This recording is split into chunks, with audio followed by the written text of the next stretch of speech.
Sup? Welcome to the unofficial Tedeschi Trucks podcast. This is episode number 198, and I am Adam Choi. To follow the show at Tedeschi Trucks Podcast on Instagram, and please subscribe on YouTube and whatever platform you listen to podcasts on. That's definitely appreciated for sure.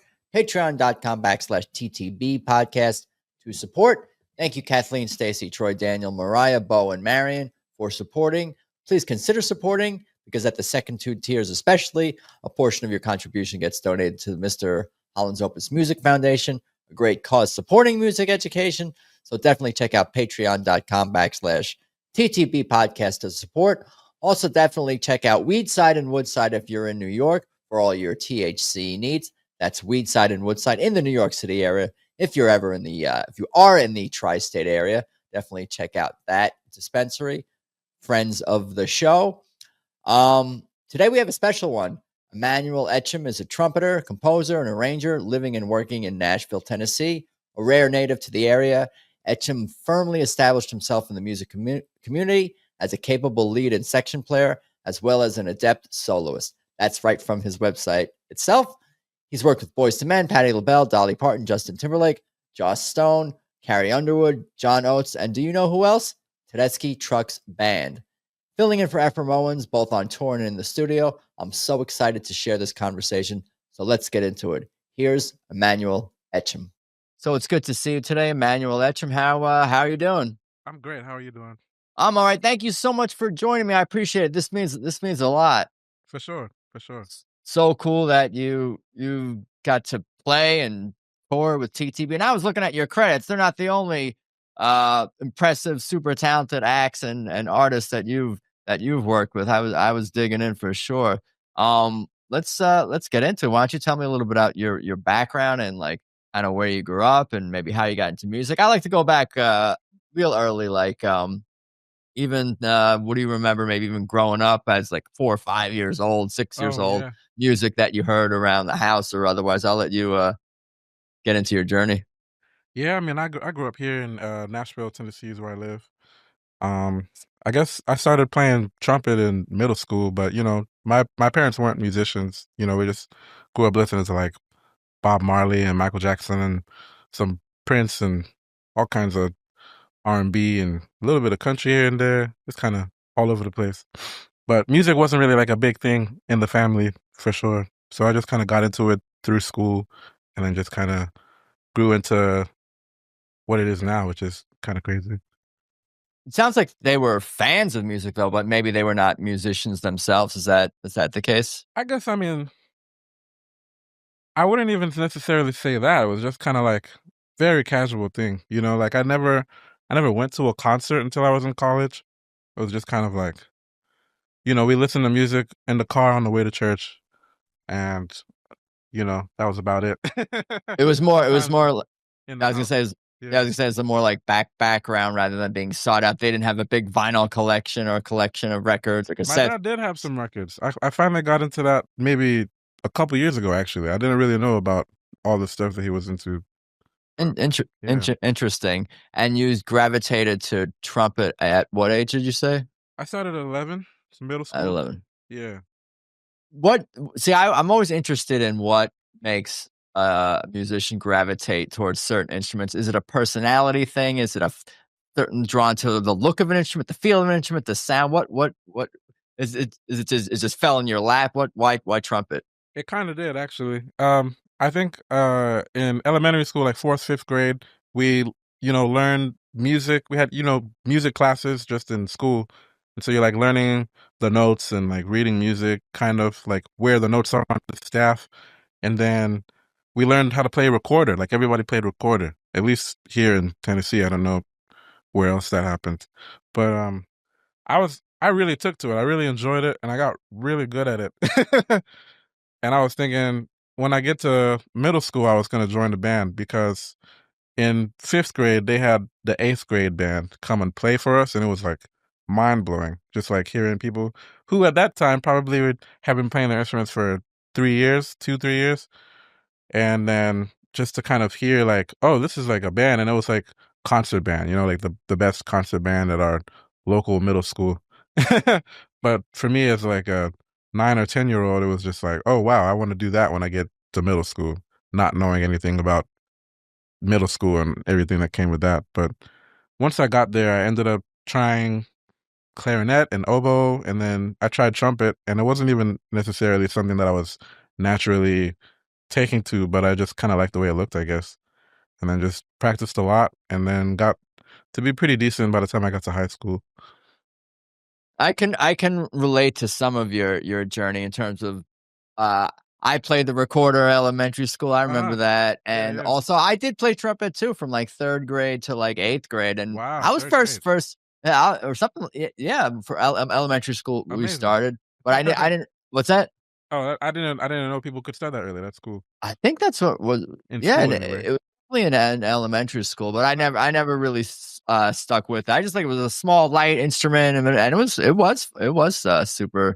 super fun for sure. Yeah. It was like a handful of us in the band would all just like try to play the highest note and all that. Oh yeah, and the loudest. Uh-huh.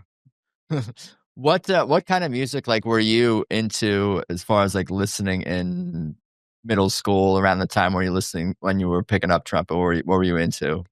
Same I kind of wasn't stuff. really listening to music on my own.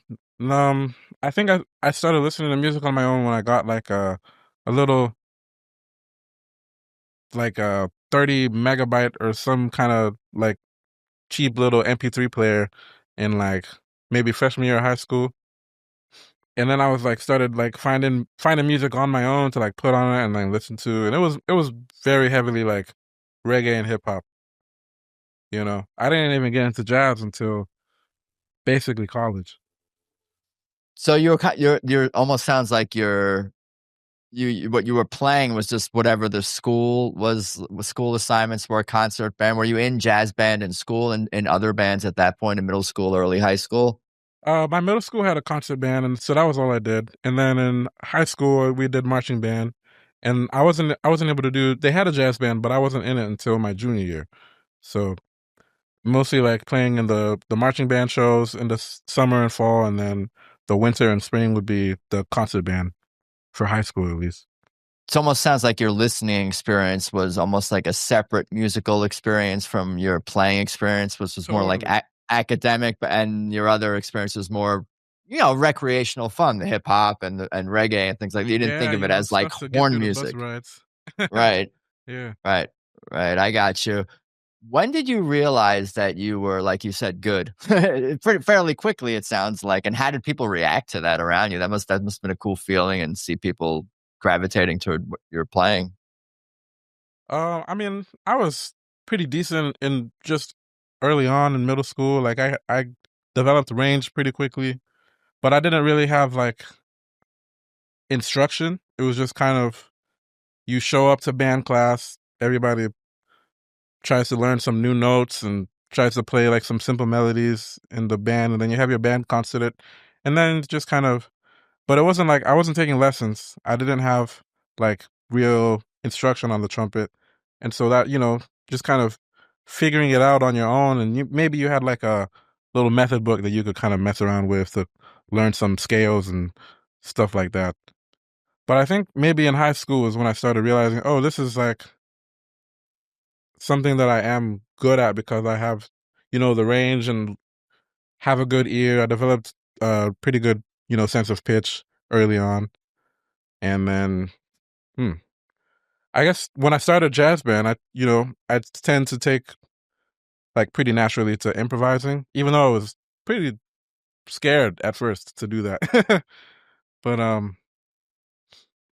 the more I did it, the more I got like comfortable doing that. And then I made Mid State my first year in jazz band, so just like one of the honor bands. Nice. That's super cool. Were you playing like your practice habits? Were you playing like 10 hours a day? Were you playing just when you Oh felt no. like it? Did you have a rigid schedule? How did like what were like your playing habits like at high school age, I guess? I mean, I think I practiced. more in middle school than I did in high school because high school was just so much school. I was very much like academics, was more the focus than music. But I still enjoyed music, and we had rehearsal after school like 2, 3 days, 3 or 4 days a week actually. So that was kind of like the main social activity, and then trying to fit in all your schoolwork around that. And then I was pretty good at school, like school more than just like music. Yeah, I was going to ask you that. What kind of student were you? What kind of student were you? No, I was, I made pretty good grades.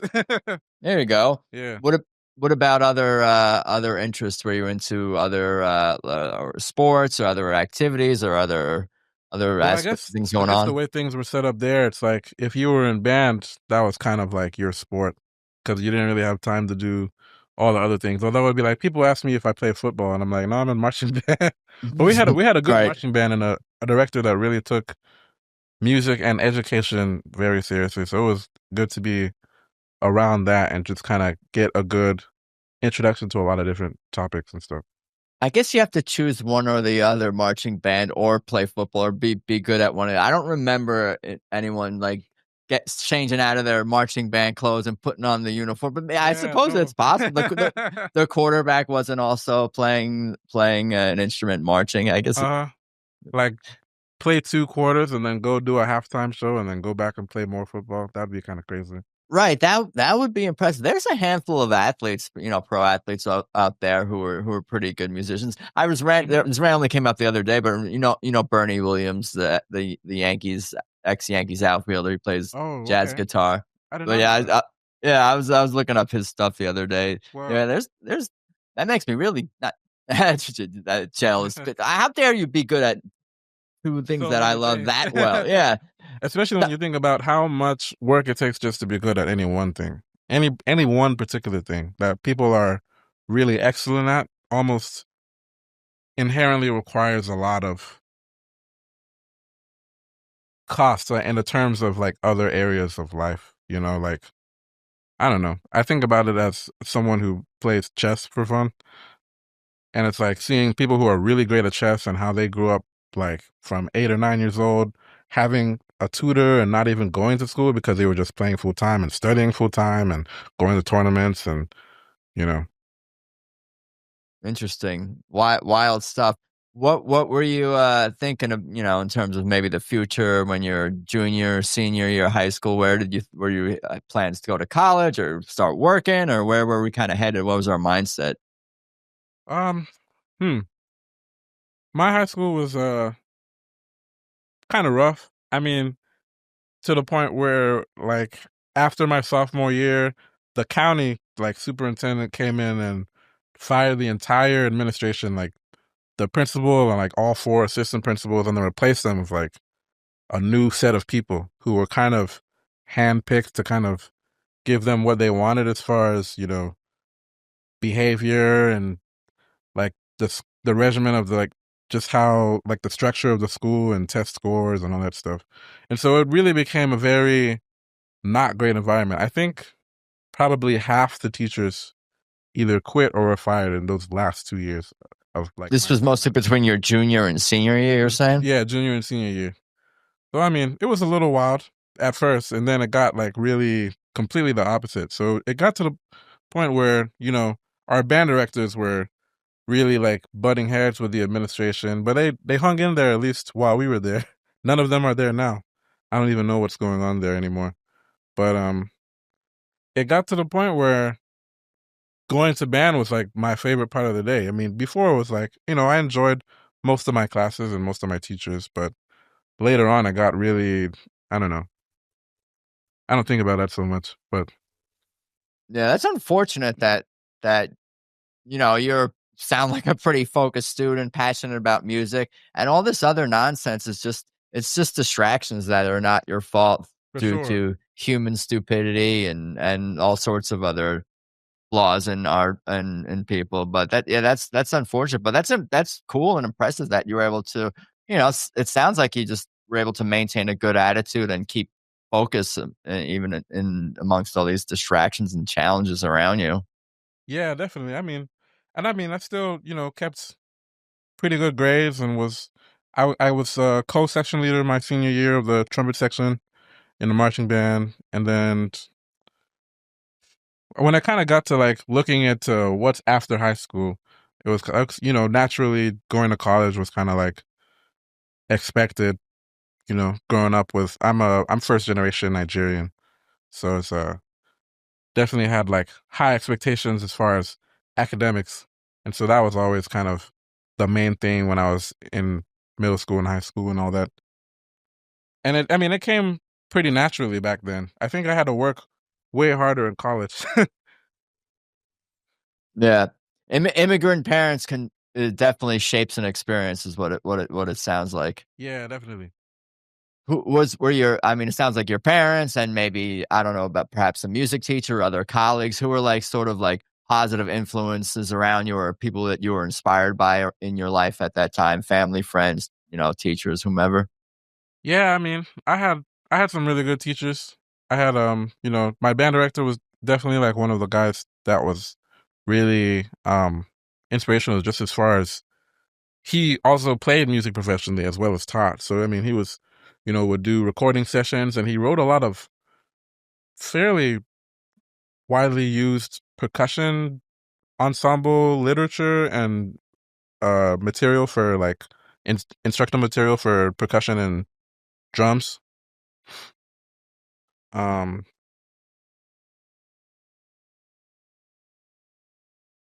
so it was like kind of getting to see somebody who was like also teaching us, just kind of, his music theory class.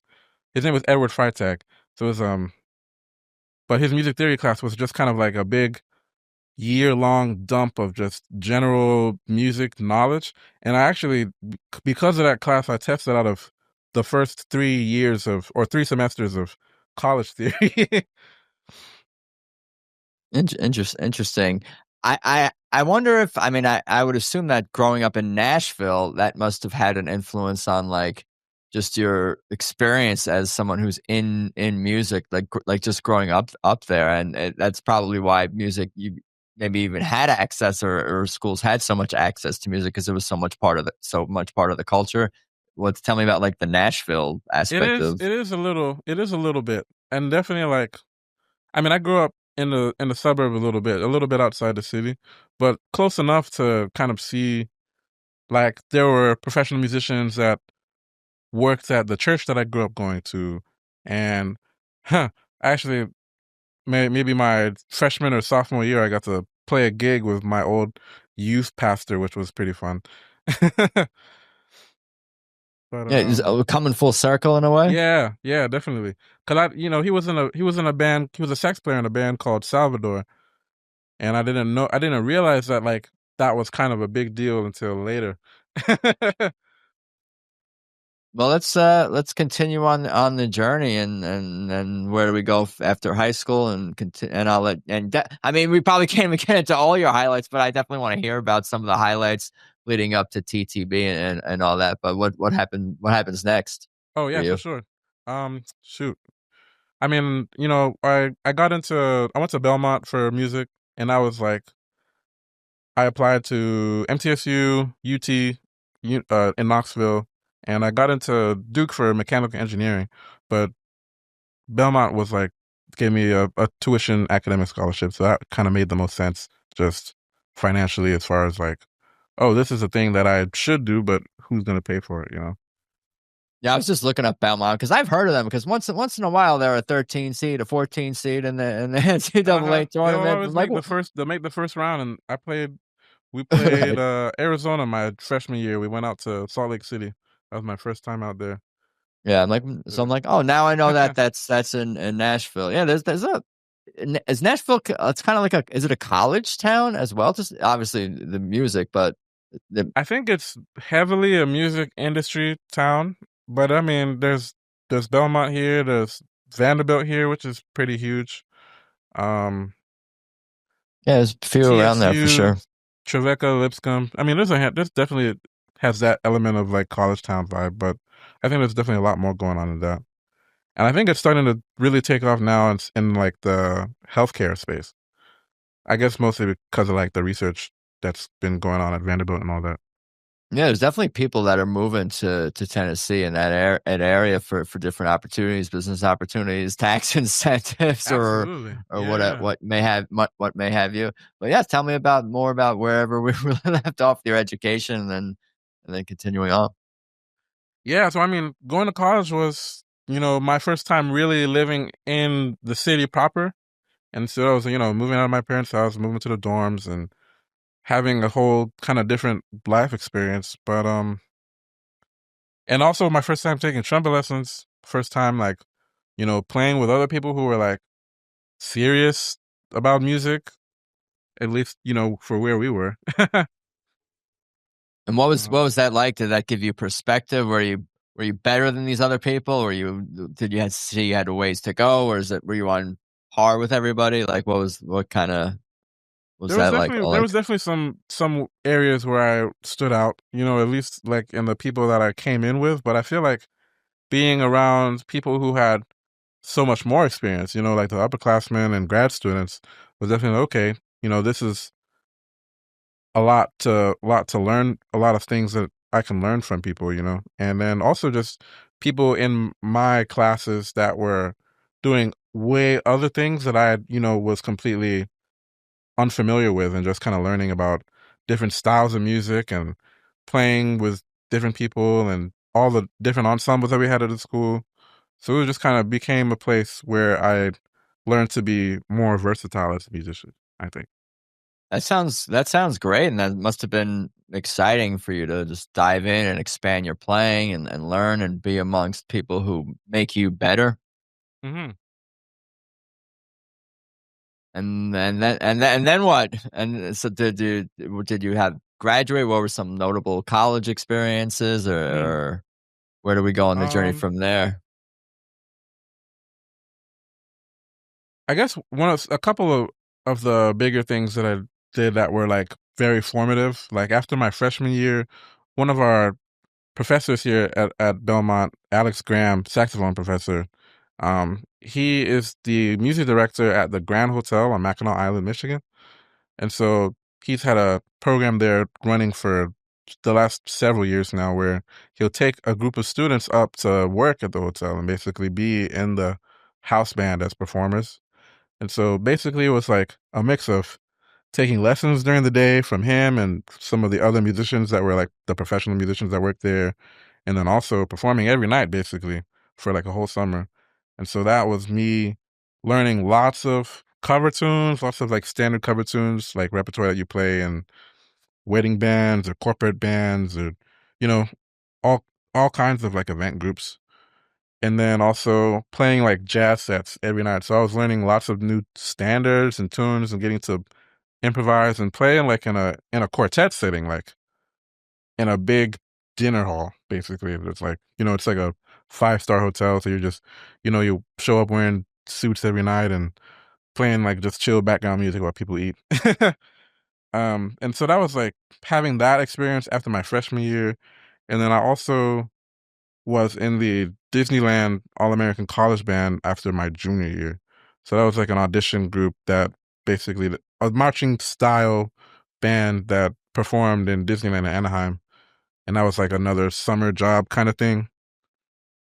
That was like they brought in a lot of LA studio musicians and people from the industry that they had connections with to kind of show us just different areas of what is out there, people who would come from the band and then ended up working at DreamWorks or started their own businesses and all kinds of different things. And it was actually really eye opening to me that a lot of the other people in the band that came from more conservatory style schools didn't really have the breadth of exposure as far as like, oh, recording or being able to record yourself or being able to make charts and arrange and or writing music or writing arrangements and different things that I had learned at Belmont, at least had some kind of introduction to those things in school, because I don't think Belmont is much a like a very high level performing like instrumental music school as it is just like their main reputation is for the business school. But I think in terms of like the music school, it kind of crosses over to just kind of giving people a wider exposure of, aspects of what is out there as musicians and in the industry that we are able to get into. Yeah, I remember talking to Kebby, and he was saying during his like college experience how he was amongst all these amazing players, and he Hmm. got like totally humbled and even like embarrassed at points, Oh and it yeah, kind of needed to happen for him to go through the growth he needed to do, I guess, from like freshman year to senior year. But you're saying you definitely excelled musically as an instrumentalist and all these things. But what was really cool about Belmont was like that broad education for where sure. you were able to get all these skills and experiences and make all Yeah, these connections. That's great. That's cool. yeah, and I mean it's really kind of grown into a thing now where it's like my main work is recording horns here at my house. So, and I mean I do horn arrangements, I do all kinds of arrangements for different artists and recording jobs, and I write my own music, so a lot of this stuff here is like rehearsals for jazz stuff. That's great. Yeah, you're definitely Yeah. evolving with the times, adapting with the times, doing what you need to do to put your skills to work. Hmm.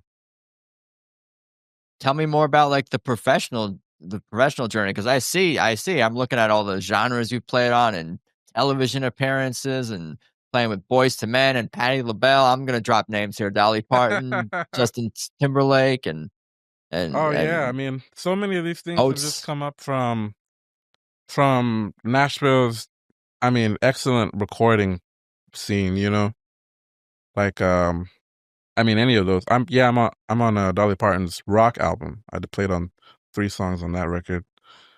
And I did that here actually, which is crazy. um Nice. To develop relationships or have interactions or rub shoulders with any of these folks during the recording process. I mean, you're obviously interconnected into the right spaces to get these opportunities, and I'm sure be called back for even more. But any notable experiences? hmm. I mean, a lot of the recording that I do here is all usually remote. I mean, occasionally an artist will come by, but usually like, for projects that are kind of local. Um and then I'll have, I have a second room on the other side of the house where I can do like bigger groups. So I might have an engineer that's sitting here and I'll be on the other side playing with my horn guys, and it's pretty flexible. I like to be able to do a lot of different things. Have like all my trumpets down here. That's cool. Obviously, like I was saying, you're interconnected to all these people. You're definitely known. I mean, TTB connected with you, and all these other artists connected with you. That's great. Yeah, absolutely. I mean, there's so many producers here in town that have home studios, and people that have moved here lately, and I think that's really how the TTB thing came up, just through a producer that I've worked with for a handful of other projects. um I guess my first like big US touring gig was with a pop Christian artist named Lauren Daigle, and so that was from 2019 to 23. So we did maybe, I guess, 3 or 4 big tours. Was that the first time you were on like how many dates is that? Like that sounds like it's like a decent amount of dates. I guess maybe the first year was like 35, and then 2020, so we only did like 10 shows. And then 21, we did like maybe 25 shows in the fall. And then 23 is when we kind of wrapped up over there. So that was maybe the first 4 months of the year, did like 8 or 9 shows. That's your first time really doing anything that would be even considered a tour. Oh no. I mean, I've played I I think my first like bigger touring gig was with Joss Stone. That was in 2017. Did a run of festivals with her throughout the US and Canada, and then also played a North Sea Jazz Festival in Rotterdam, Netherlands. Tell me about just touring in general, even what your thoughts about it, like the first times you've done it, the early times where you had started to get a chunk of dates. Does after the 10th show, does the road get old at that point? Do you adjust? Tell me about your I your think feelings about every touring. every single situation has been so different. and it's completely just a matter of being able to adapt and also just show up as your best in any given situation, whether it's like ideal or less than ideal. You know, I mean, I did some tours where it was like in a van, like 6 people in a van for 2 weeks, and that was like right after college, I think. But and then you go from tours like that and to tours where it's like you're on a bus and you have your nice hotel and it's a good better paid situation and cool, but there's always little things that you have to just be able to navigate, whether it's management or so many personalities or just not really having any privacy or time to yourself. Like I'm definitely an introvert, so I definitely like have to have some time to decompress most No, days. yeah, I get that. Yeah, It's cool that you know yourself, and I think I would guess that it's part of that attitude that you're able to adapt and adjust to different situations and have a good attitude about it absolutely. is part of the reason why I think TTB wants to play with you and wanted to play with you is because not just because your obvious talents, but also because I think with that attitude it makes you a very good fit for the band and who they are, at least how they present themselves and how we the fans see them from Oh afar yeah. as being that family and like as you mentioned and having no privacy and having a lot of personalities. I imagine that's something what it's like touring with TTB with 12 different individuals. Their tour is actually like very comfortable. I was a little nervous going into it because basically I met all the guys. Well, at least Derek and Susan were at the session because it was a horn overdub day. Yeah, tell the whole story of how the TTB came together and start from as early as you want. Oh yeah. This was well. I mean, they are working. I don't know how much of this is known, but I mean, there's some new music that they have. Four songs have been played so far, I think. Yeah, on the we played a few of them on the tour. Yeah, but there's some new songs, and I so I know. I've thought heard. it I was haven't heard them, but go on. yeah, I haven't heard the recordings, but we did some work back in March, and it was basically I was asked to come in by a producer who they're working with that I've done a lot of work with just on various other projects. Um, hmm, yeah, long list of stuff that we've done. His name is Mike Elizondo, great bass player and producer as well. Right, right. So you initially got connected with TTB to record with them even before touring, or was just kind of Yeah, helping out in Ephraim's absence? I hope he's doing okay. By the way, I I don't. think he's doing a lot better. I got to meet him in Dallas, and I had to miss one show on the run, and he played the whole gig, and from what I could tell, it seemed like it went well, and I think he's just not able to travel so much. Right, I don't know the details of Yeah, what he's dealing with, but we all the fans, of course, wish him well and yeah, hope to see him playing with TTB. But definitely at the same time, absolutely. been loving what you do, and I think that's part of the again, like TTB adjusts to the different lineups and situations, and I think even the fans do as well. Through the different lineups, we were willing to roll with it and Hmm. enjoy the music continuously.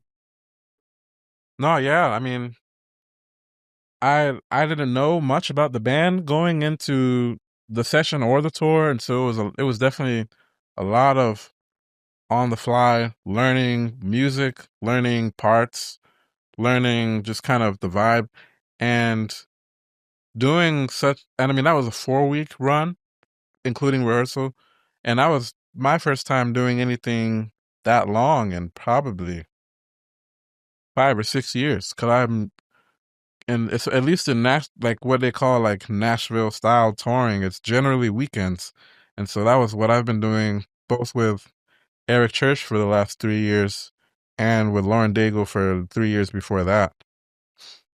So the cheat this what was the time this was 20 earlier this year, was this even last year 2024 when you guys started to get connected with CTB? Oh no, this was in March. This I In was March, yeah, March yeah 2025 this year, right, yeah. This exactly. was this was a few months ago.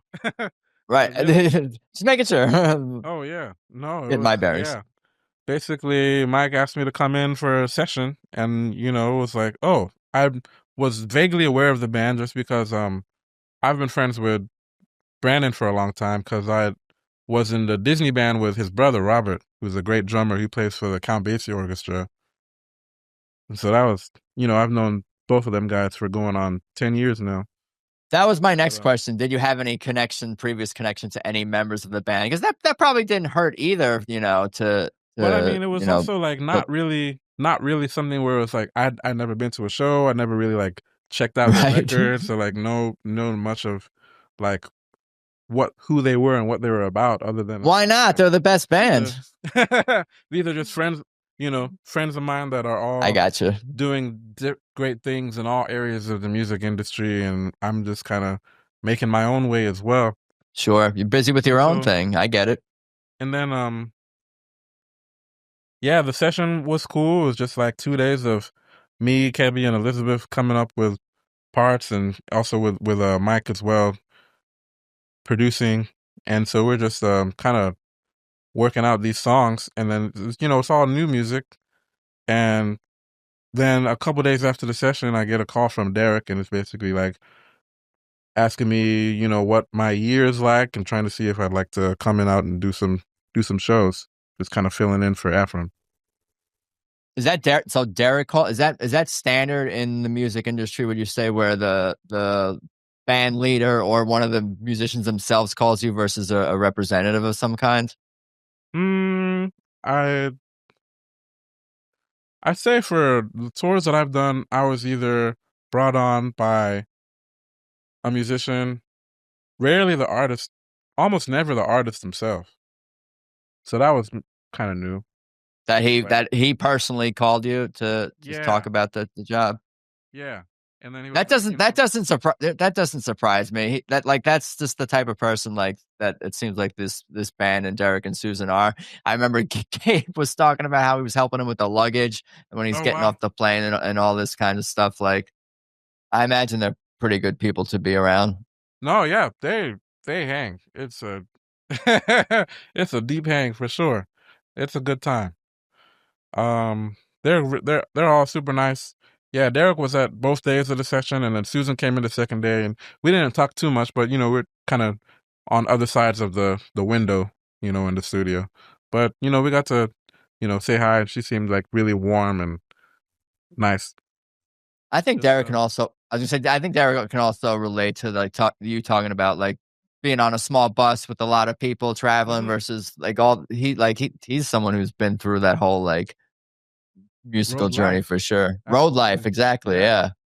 And I mean, no, I would say this is a very comfortable travel situation. I mean, there's two buses for the band, so it's nice to have a little bit more room to spread out. They're eight person buses with maybe 6 people on each. So, Nice. um, Who I was gonna ask, who was at that first session was just you and the horns, you and just the Elizabeth horns, and yeah, just Cabby. the overdub, because they had recorded all the other stuff already, and then I think To they brought in vocals later that week or something. to be a fly on the wall during all of these sessions would Yeah, be right. would be quite something to see how the sausage gets made. How would you describe like I mean, this is an impossible question.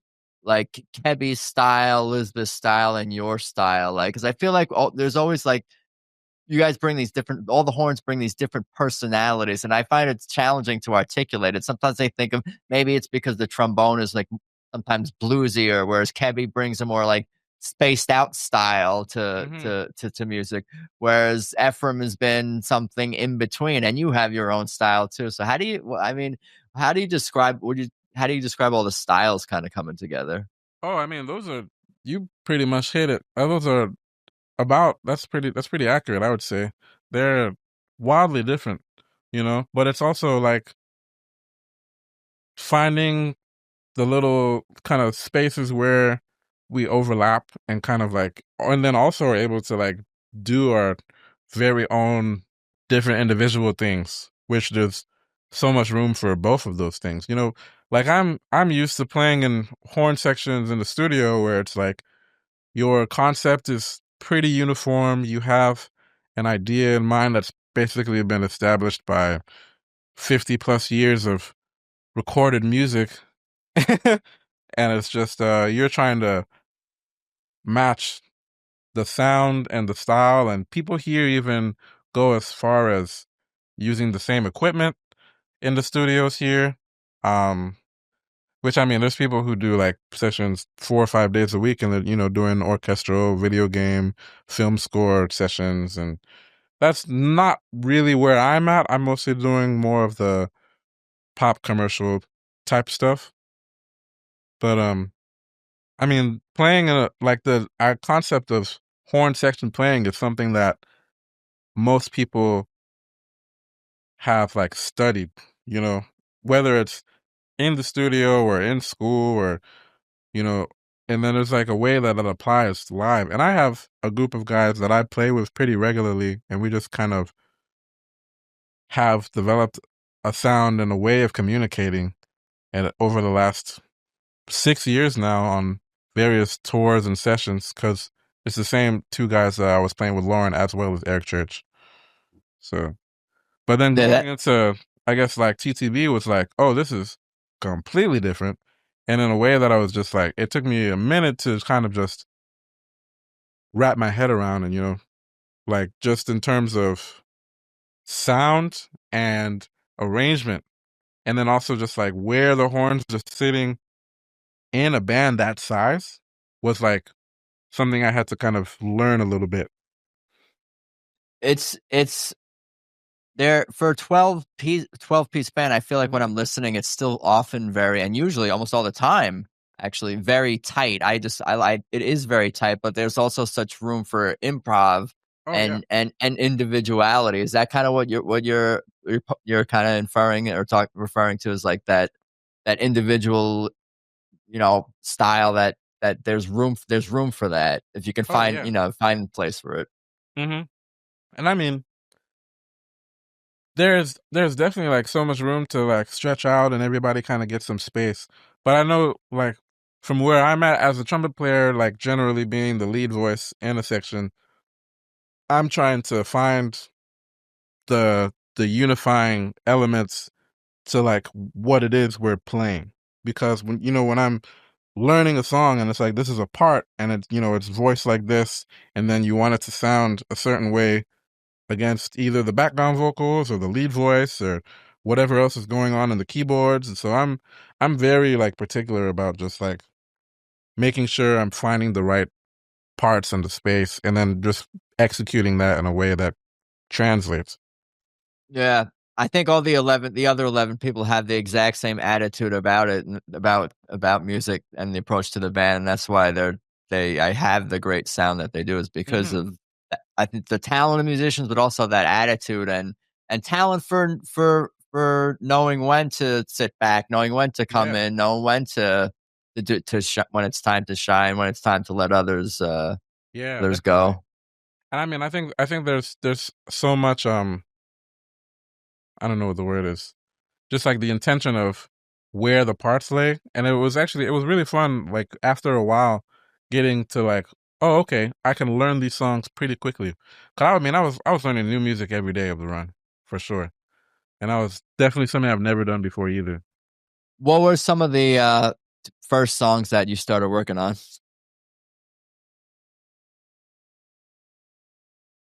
Um Guess Do I Look Worried?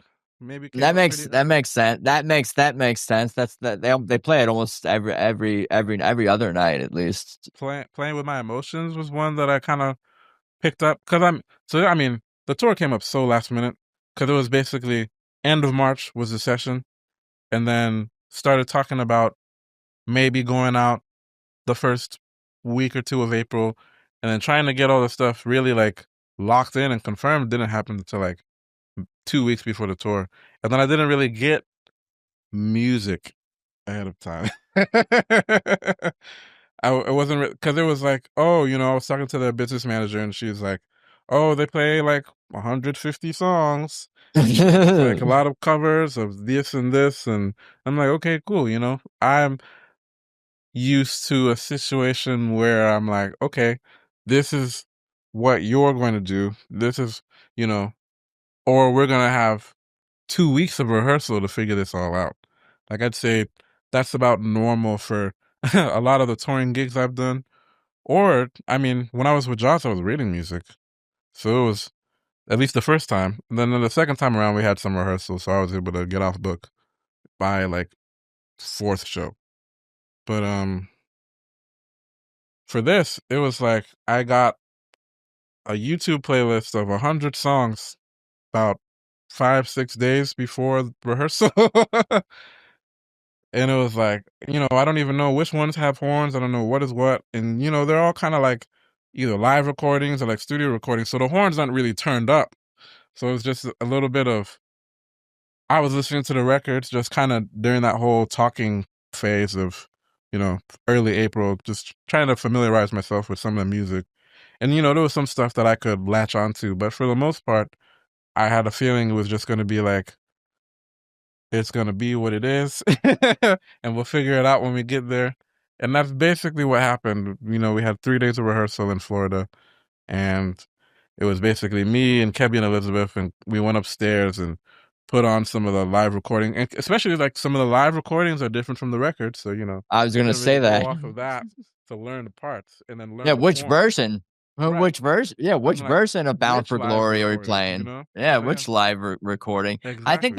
I think that's part of the fun. I guess that's part of the fun is that sort of never really changes. That I forget what you exactly how you described it, but like the we'll see what happens kind of attitude still kind of I think permeates the creative sort of attitude That of definitely the seems to band. be like the ethos of the whole experience, both playing the show and what I imagine like the people who come to lots of shows, it's like there's an expectation that something different will happen. Yep, And it's like, there's something new every night. uh-huh, exactly. And so it's just kind of that became like really fun, when I'm like stepping on stage at 4 o'clock for sound check and they start playing a song that I've never heard before. And then I have to go back in the dressing room like an hour and a half before the show and figure out the parts with the guy. Does that all stem from Derek and that sort of just permeates through the rest of the band wanting to continually explore and almost not I don't know if get bored with is the right term, but just constantly everything needs to be fresh all the time. You could is this stem from him? I I I guess so. I'm not sure. I think, everybody's just kind of along for the ride. Exactly. I mean, there's definitely like, when you think about there's not an MD, there's not like a music director, but it's really kind of like all the little nods and looks and cues that come from the front. And it just kind of like, oh, this group has a really unique style of just communication and interaction on stage that I had to learn very quickly. And it was, it became like, okay, this means like, oh, you play instead of, or Elizabeth play instead of me. He just kind of like subtly looks in your direction, but you don't know like what's going. That pretty much describes it. That's what we Yeah, fans have observed over the years. That's why yeah. we pay what we pay to get closer, because that is part of the experience. If you're able to get close to the stage as a fan, it Oh, definitely sure. makes the experience special. Being able to see those nods and looks and interactions and Hmm. spontaneous moments. And I think all another thing is like a TTB show. You experience the full range of emotions from like Hmm. all their songs.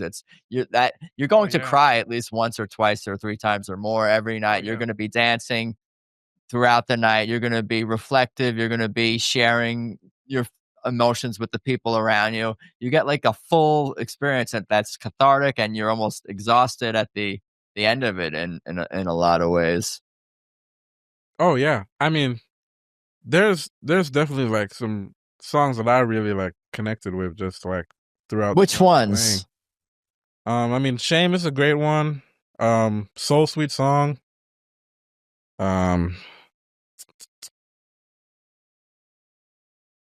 Do I Look Worried is probably my favorite tune. Yeah, no, Yeah. that's a great one. Yeah.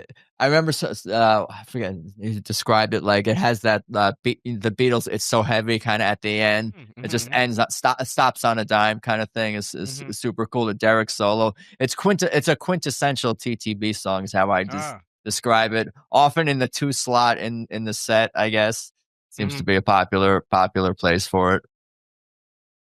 Oh yeah. I mean, I'm not as familiar with like the whole kind of setup, and I mean, I did 14 shows, so it was, and I probably learned about 90 songs that month. Well, there's 60 more to go. Yeah. Right. That's why. Is there any? We'll see what pops up in a few weeks when we head back out.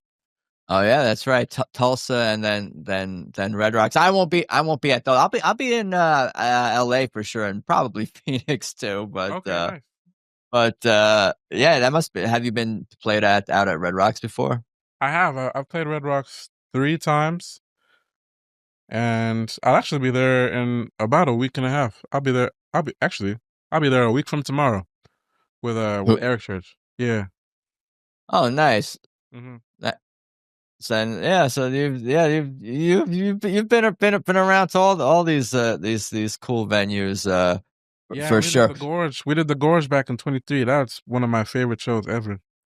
But it'll be fun to play with these guys. It'll be fun to play there with these guys for sure.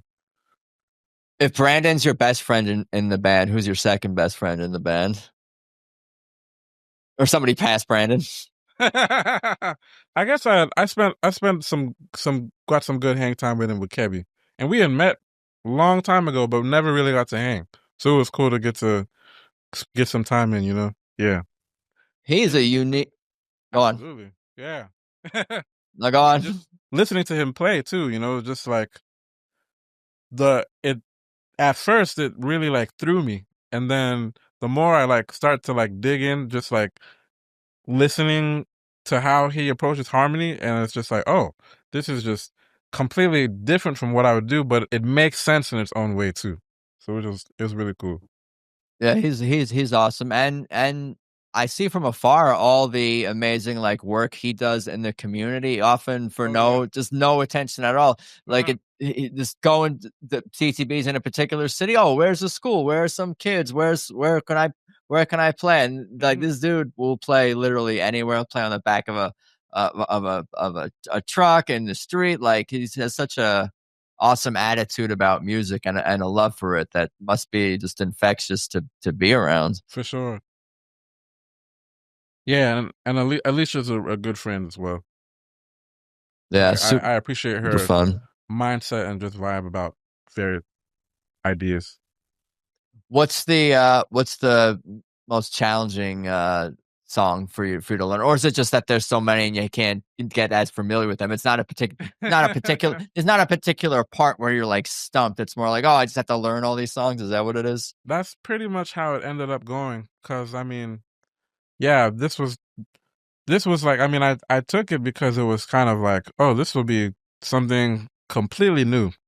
And so just like I find unfamiliarity is like a good place from which I can grow and expand as like a musician. And I hadn't done a long tour in a long time, so it was just, I did a 2.5 month Canadian tour back in 2018, and that was very difficult. That was hard. And so I was, before, other than that, the longest runs I would do was maybe 2-3 weeks. So this one coming up would really be like the longest one I've done in at least, yeah, 7 years. Other than, I mean, I used to do cruise ships too, so that was like you'd go out for 7 months at a time. That's super Well, that intense, was and I like can see that getting different time in my life. could be a mental challenge in some regards dealing with Yeah. that. For sure. You've had so many different experiences, and it's all. This is kind of an apples and oranges question. But Hmm. what do you have a favorite aspect of being a trumpet player, musician? Do you love studio work? Do you love soloing out on stage? Do you love playing in small venues, playing in stadiums, playing with famous legends? What kind of is your favorite maybe your favorite thing about being a musician? That's a crazy question, bud.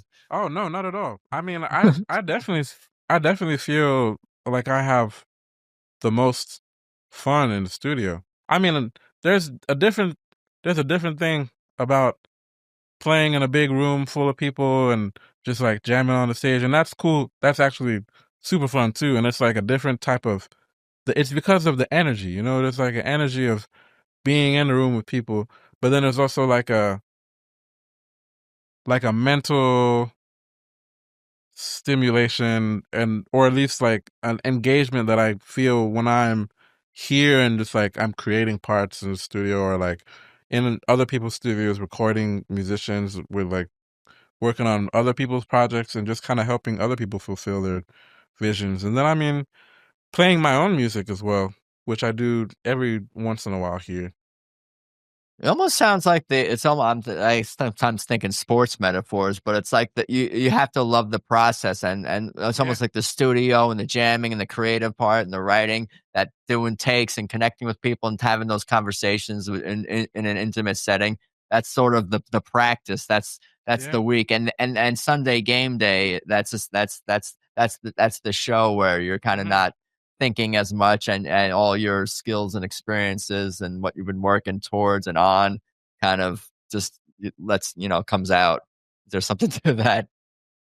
Absolutely. I mean, I think all those different things that we're able to do are, I find that I am able to be and express different parts of myself. And, whether it's just like the very precise horn section studio work that we do here in town, or like jamming on the stage, or like doing like a jazz thing where it's just like going for it and whatever comes out happens, and you just you don't listen back to anything. You're just kind of in the moment and just like you're searching for the idea, and sometimes it happens and sometimes it doesn't, and then that's like a cool thing too. And then it's also just like being able to, or like playing a melody that people respond to, like i've I've found that to be also very fulfilling in recent months as I've started playing out my own music a little more.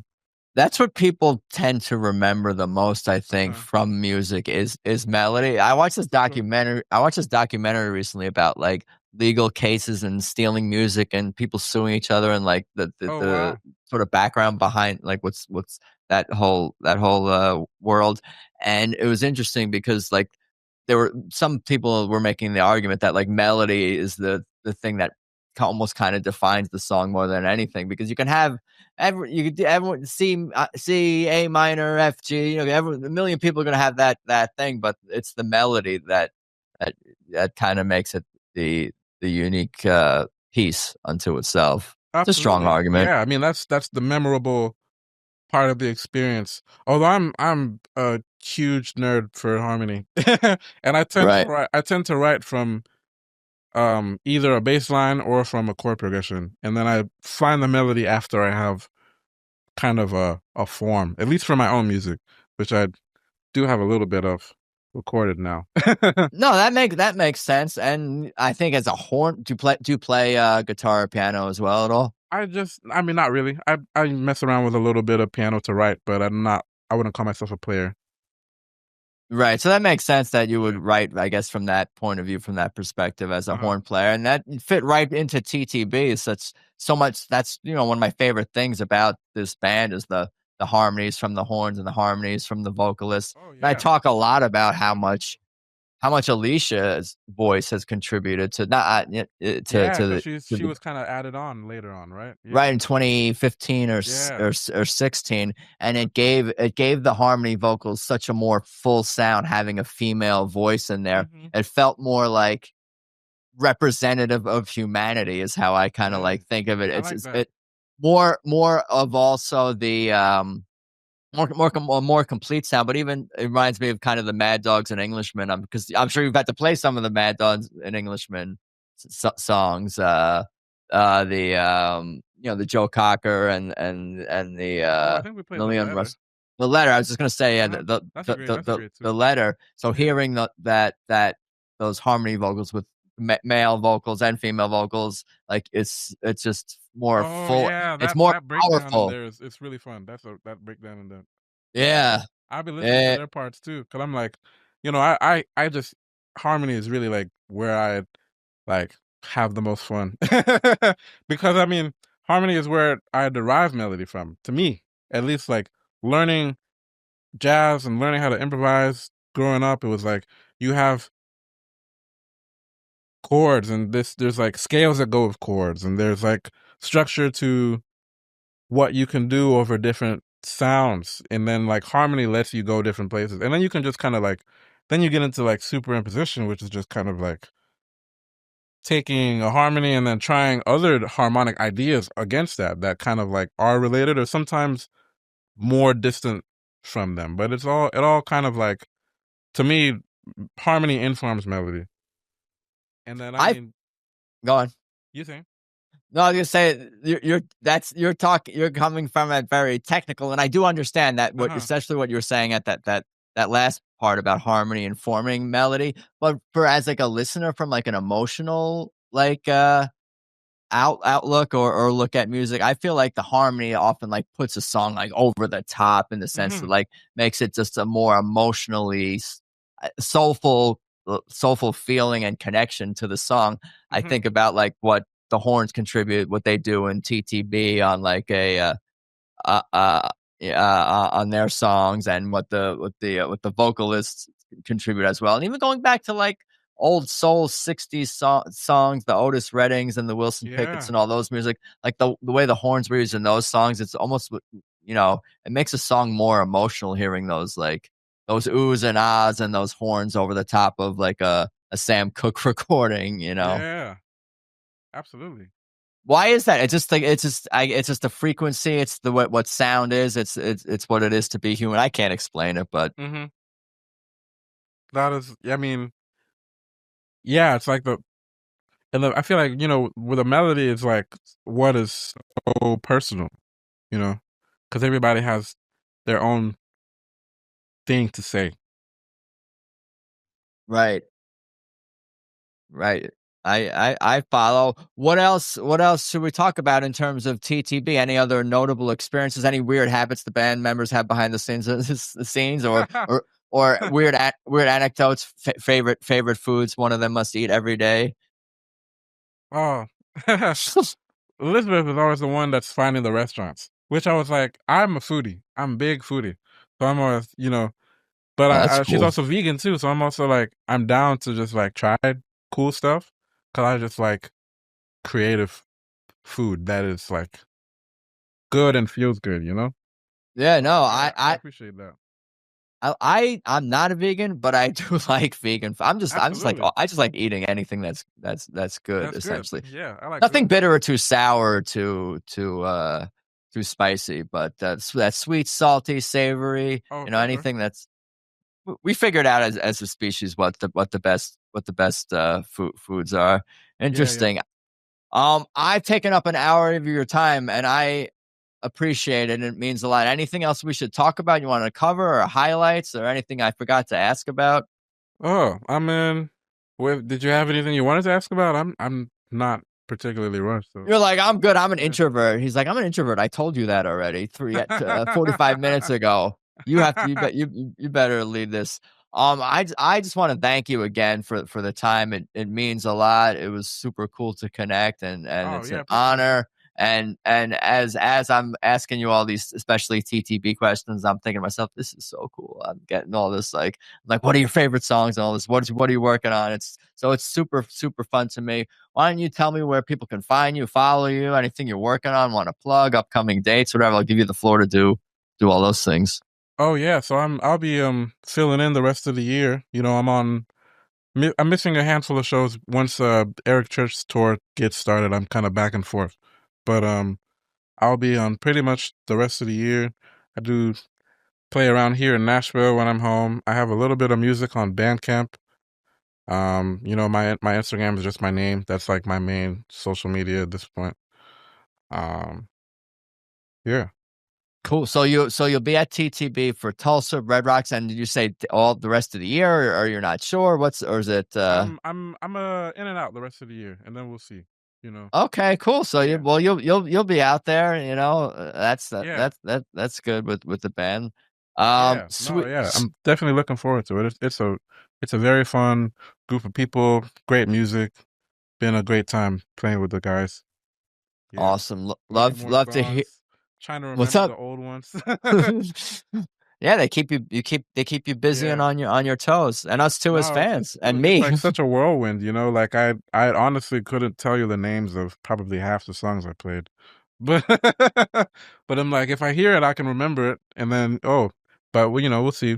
2 months off, and then we'll just try and get back into it again and see how it goes. But I got pretty good at just like going with it, and I was like a different side of me that's more used to very rigid structure, I suppose. And then this is like very much not, but it also does have structure in a way of like the horns have parts that need to be played. So I have to learn those parts. But then it's kind of what songs are we playing today? Who knows? Who's going to solo on this song? Who knows? So it's just kind of going with that and then also trying to like lean into the parts that I need to be responsible for so that I can just kind of be free to go along with everything else. Yeah, well, it sounds awesome, and us fans have definitely enjoyed your playing. I love it. Sounds good. It's gotten seamlessly Thanks so much. into the band, and bringing your own unique style too Yeah, to the band is something super cool. And like we were saying, it's always something new every night. Thank you again. I appreciate it. Means a lot to me, and let's talk soon. for sure. Thank you. Oh, you got it. Later. So there you go. Episode 198 with Emmanuel Echem. That was so much fun. Super duper special and meaningful to me personally. I really appreciate it. What a great conversation. I enjoyed it. I hope you guys enjoyed it as well. Hope everyone is doing okay out there. At Tedeschi Trucks Podcast on Instagram. Please subscribe on whatever platform you listen to podcasts on. Please subscribe on YouTube. Check out pantheonpodcasts.com for more great music podcasts. I'm so thrilled to be part of their network. Tedeschi Trucks Podcast.com will send you to everything related to the show. Tedeschi Trucks Band.com is the band's official website. Download the Swamp Family app. Thank you again, Emmanuel, TTB, the whole band, the crew, fans, podcast supporters. Definitely talk more soon with y'all, and enjoy the rest of your day or night, whatever time you're listening to this at. And take it easy. Peace.